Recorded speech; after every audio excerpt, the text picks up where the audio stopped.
Hola, la pregunta que tenemos hoy es, ¿no habrá sido el socialismo un error?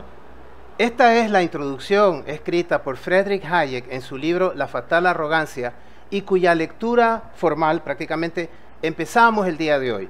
Anteriormente hemos dedicado 2 videos a la lectura de la introducción magistral escrita por Huerta de Soto, en la cual nos resume de qué trata este libro. Ahora vamos al libro en sí y vamos a empezar con la introducción escrita por el mismo Hayek, con una pequeña cita de Ludwig von Mises, con quien ellos tuvieron una profunda relación.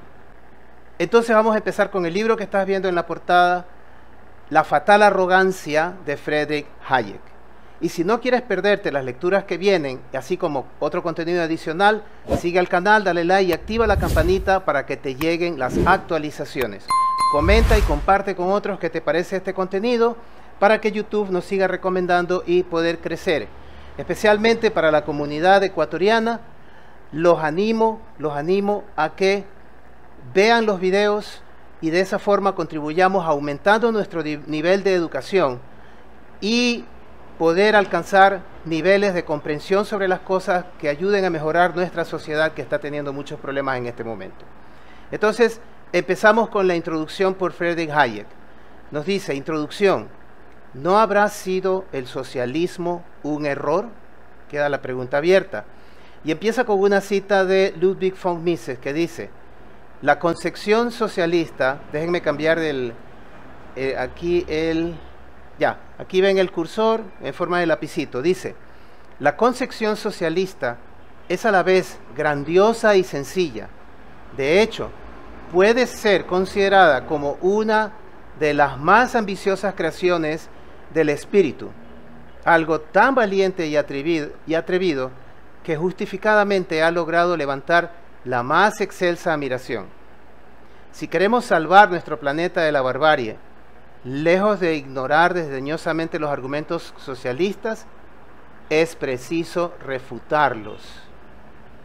Es preciso refutarlos. ¿Por qué habrá dicho eso L. von Mises? ¿Por qué lo pone aquí Hayek? Pues bien, la interpretación se las dejo a ustedes. Vamos a empezar con la lectura. Nos dice, el argumento fundamental de este libro es que nuestra civilización depende, tanto en sus orígenes como en su mantenimiento, de la existencia de lo que solo con relativa precisión puede describirse como un amplio orden de cooperación humana, más conocido por el poco afortunado término capitalismo. Para captar adecuadamente el íntimo contenido del orden que caracteriza a la sociedad civilizada, conviene advertir que este orden, lejos de ser fruto de designio o intención, deriva de la incidencia de ciertos procesos de carácter espontáneo. Vivimos en una sociedad civilizada porque hemos llegado a asumir de forma no deliberada determinados hábitos heredados de carácter fundamentalmente moral, muchos de los cuales han resultado siempre poco gratos al ser humano y sobre cuya validez e intrínseca eficacia nada sabía o su práctica. Sin embargo, fue generalizándose a través de procesos evolutivos basados en la selección y fue facilitando tanto el correspondiente aumento demográfico como un mayor bienestar material de aquellos grupos que antes se avinieron a aceptar ese tipo de comportamiento.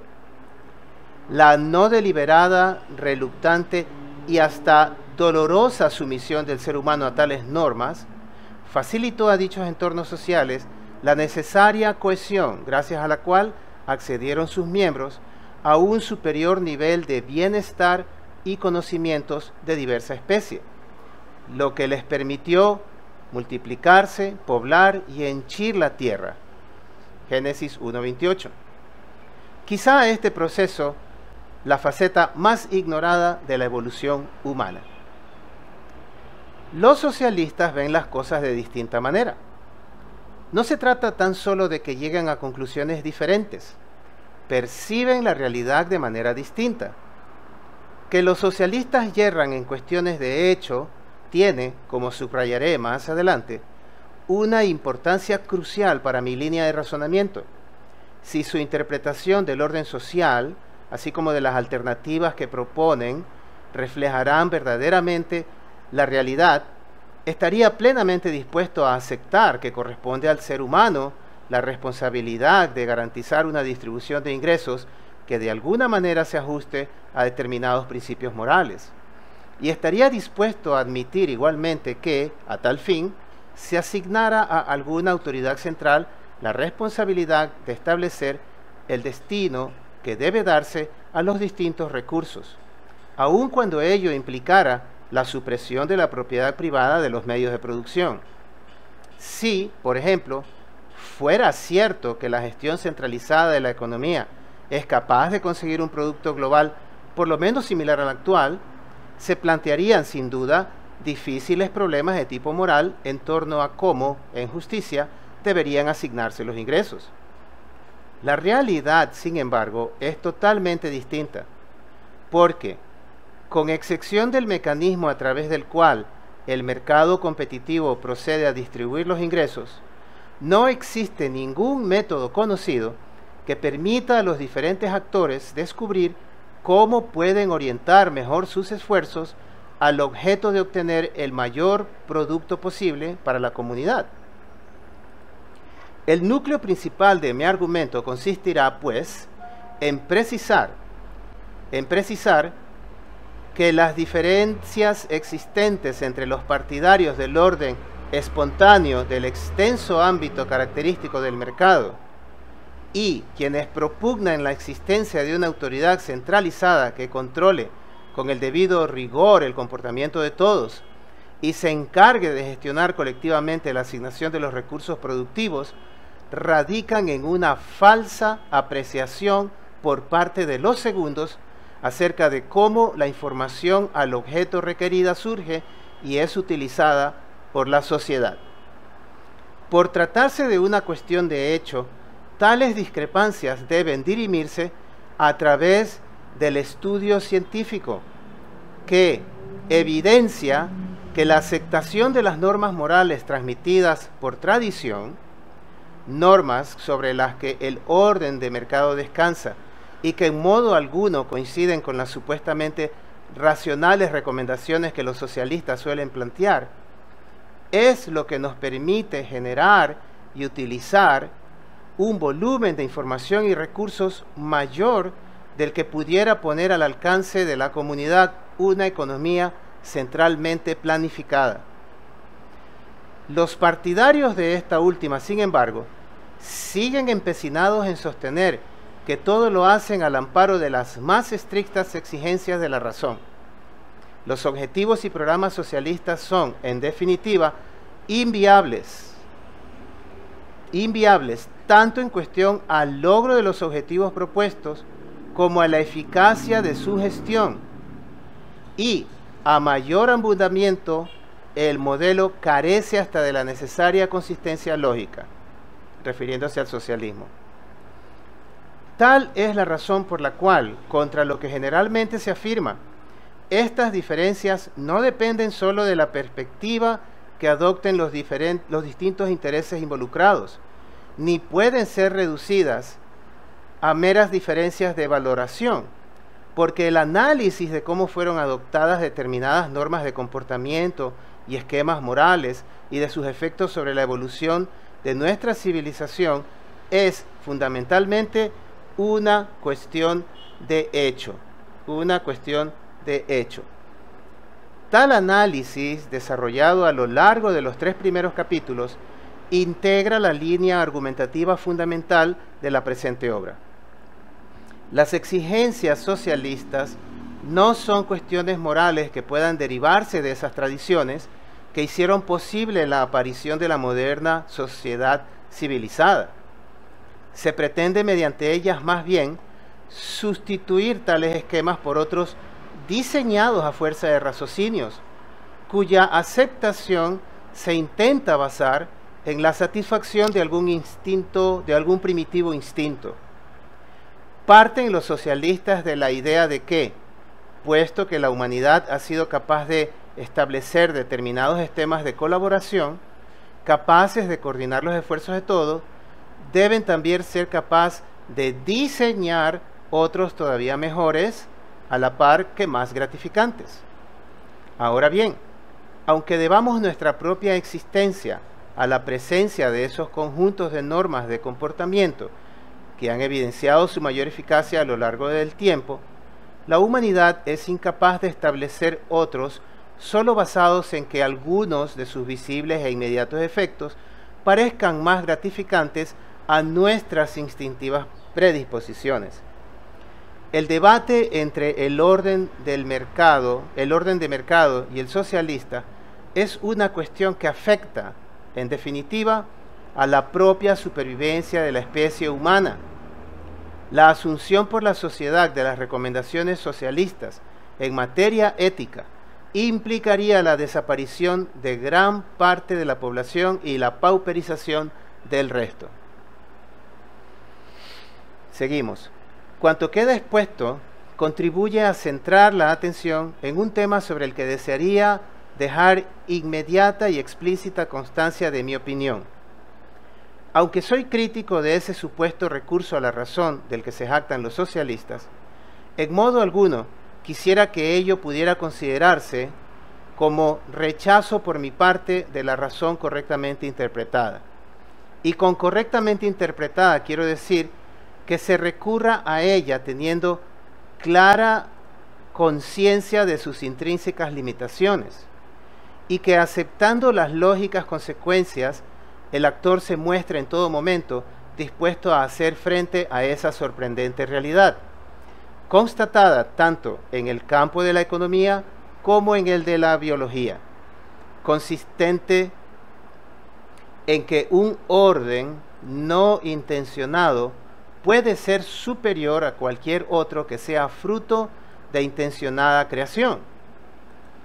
¿Cómo podría quien escribe estas líneas rechazar el recurso a la razón cuando se esfuerza por demostrar que el ideal socialista constituye un error tanto de tipo fáctico como lógico? Lejos de mi ánimo queda también la idea de que no sea posible, a través de la razón, aunque siempre cauta, humilde y parcialmente, mejorar las costumbres heredadas, perfeccionando alguna de ellas y hasta eliminando otras.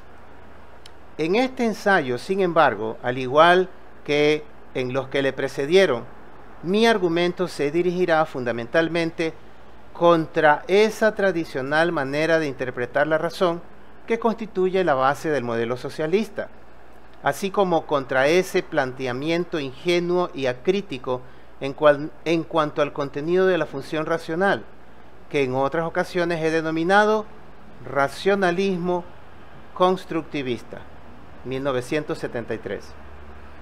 Lejos de mí, insisto, queda cualquier intento de negar la posibilidad de perfeccionar racionalmente nuestros esquemas morales o nuestras realidades institucionales. Entiendo, sin embargo, que no es posible reorganizar nuestro sistema moral en la dirección sugerida por lo que hoy se entiende por justicia social. Les leo de nuevo esa parte. Entiendo, sin embargo, que no es posible reorganizar nuestro sistema moral en la dirección sugerida por lo que hoy se entiende por justicia social, aunque sin duda resulte posible realizar algún esfuerzo reformista contrastando cada una de las partes del sistema con la coherencia interna del esquema global. En la medida en que tal moralidad pretenda dar solución a problemas que, en realidad, no está capacitada para resolver, por ejemplo, desempeñar en el ámbito colectivo funciones de organización y de búsqueda de información que, en razón de sus mismas normas, es incapaz de facilitar, esa misma imposibilidad se convierte en contundente argumento contra el sistema moral en cuestión. Conviene abordar con el debido rigor estas cuestiones, ya que admitir que el debate gira solo en torno a diferencias valorativas y no a la estricta apreciación de la realidad es lo que fundamentalmente ha impedido a los estudiosos del orden de mercado evidenciar con la necesaria claridad que el socialismo es incapaz de cumplir lo que promete. Tampoco debe suponerse que el autor no coincida con alguno de los ampliamente compartidos ideales que los socialistas propugnan. Entiendo, sin embargo, que según explicaré más tarde, el popular concepto de justicia social ni describe situaciones reales ni es coherente. Señalaré por último, ya veremos cómo está ese comentario mío, ya veremos cómo se ve eso en la lectura.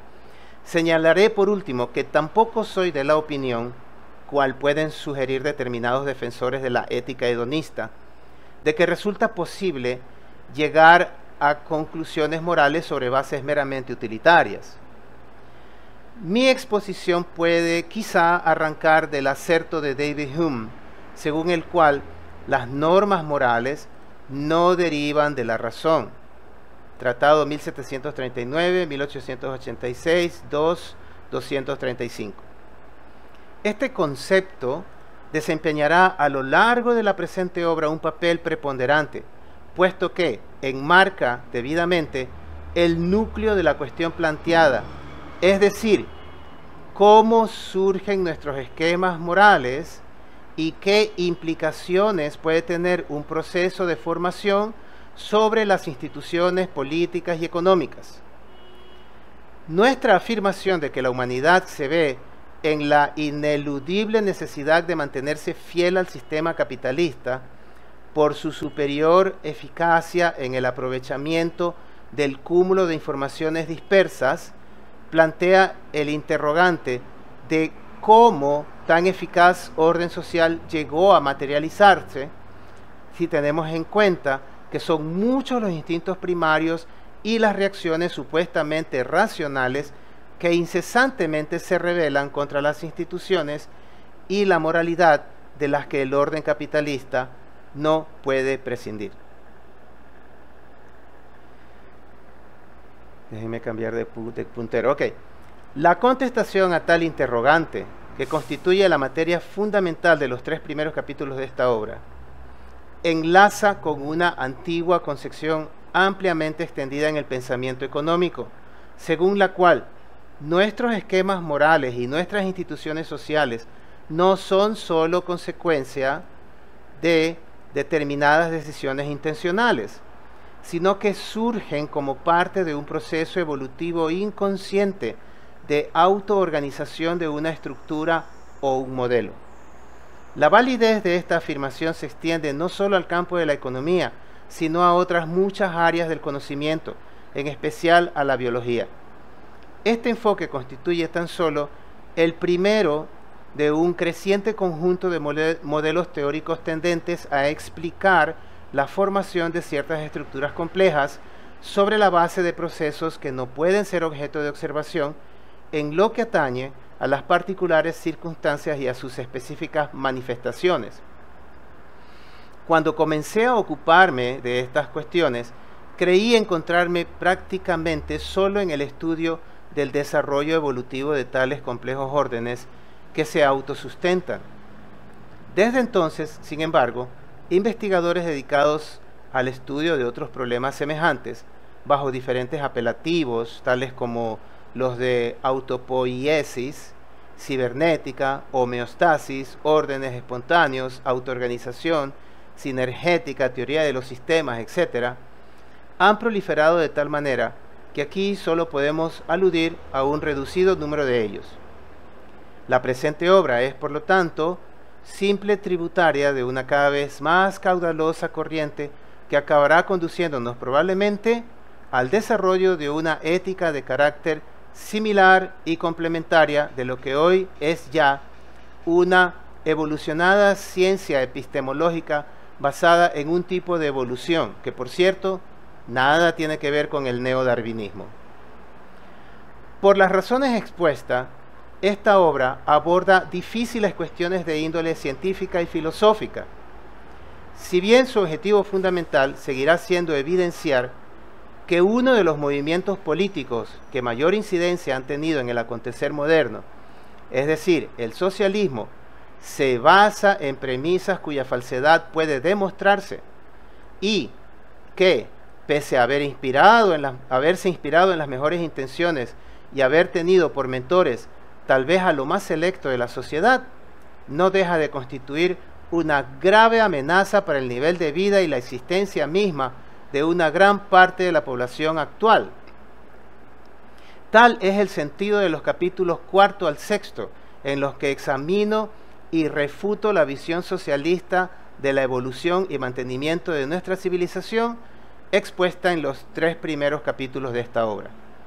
En el 7º me ocupo de la degradación de que ha sido objeto el lenguaje por parte del socialismo, al tiempo que pondero la importancia que para el observador tiene no dejarse confundir por el erróneo empleo de los vocablos hasta el extremo de quedar preso de los citados planteamientos.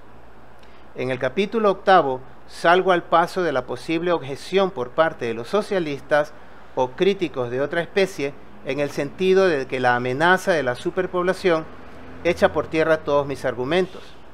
Finalmente, en el 9, ofrezco algunas reflexiones sobre la influencia que puede haber ejercido la religión en la evolución de nuestros esquemas morales.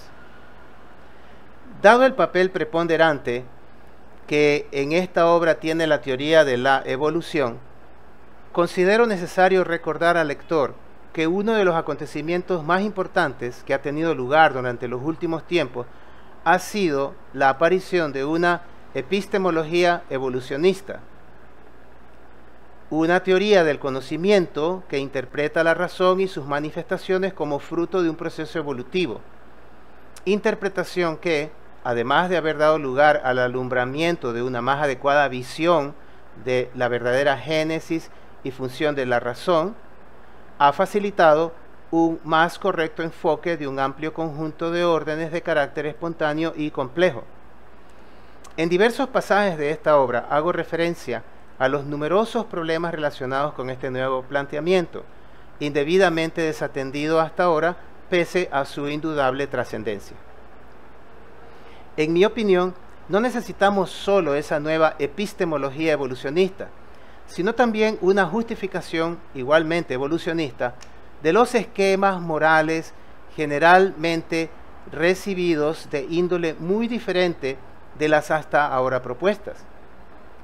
Claro está que fue en el estudio de los tradicionales esquemas de cooperación social y aún antes en los relativos al lenguaje, el derecho, el mercado y el dinero, donde primero aparecieron semejantes planteamientos. La ética es la última fortaleza en la que el orgullo humano deberá avenirse a admitir la humildad de sus orígenes.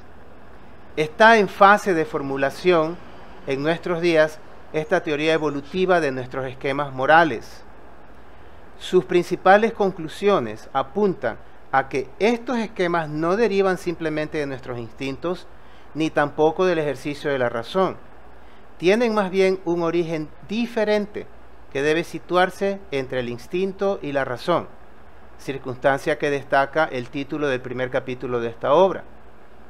Nos hallamos ante un fenómeno de excepcional importancia que ha permitido a la humanidad hacer frente a situaciones cuya solución excedía enormemente el alcance del mero ejercicio de la razón. Nuestros esquemas morales, al igual que muchos otros aspectos de nuestra cultura, surgieron al compás de la razón, no como productos de esta última. Y por paradójico que a algunos les parezca, estas tradiciones morales superan ampliamente los límites de lo que nuestra capacidad racional hubiera podido alcanzar. Muy bien, y aquí terminamos con esta introducción escrita por el autor Friedrich Hayek, y en la próxima lectura vamos a ver el primer capítulo, Entre el instinto y la razón, donde él empieza a exponer su análisis del origen de la ética de forma evolutiva, natural, que ha llevado al desarrollo del capitalismo y al uso de las oportunidades que la información que entre los humanos se comparten plantea ante el mundo, y por qué no puede funcionar el esquema socialista. Vamos a aprender bastante de esta lectura, así que los animo a continuar, los animo a seguir. Si te gustó la lectura y quieres seguir recibiendo las actualizaciones de esta, sigue el canal, dale like y activa la campanita para que te lleguen las actualizaciones. No te pierdas el nuevo material que viene con esta obra. Gracias por seguirme hasta aquí. Comparte, comenta qué te parece. Si tienes algún argumento que puedes contradecir, deseas hacerlo, hazlo a través de los comentarios y podemos iniciar una conversación sobre este tema. Yo también estoy aprendiendo, especialmente para Ecuador, la gente de Ecuador. Es tiempo de ir más allá, es tiempo de aprender, es tiempo de autoeducarnos y cambiar las ideas estatistas, ideas opresivas que no nos dejan ver las soluciones que están frente a nosotros y que van a llevar a tener un mejor país. Gracias por seguirme hasta aquí. Excelente día a todos. Chao.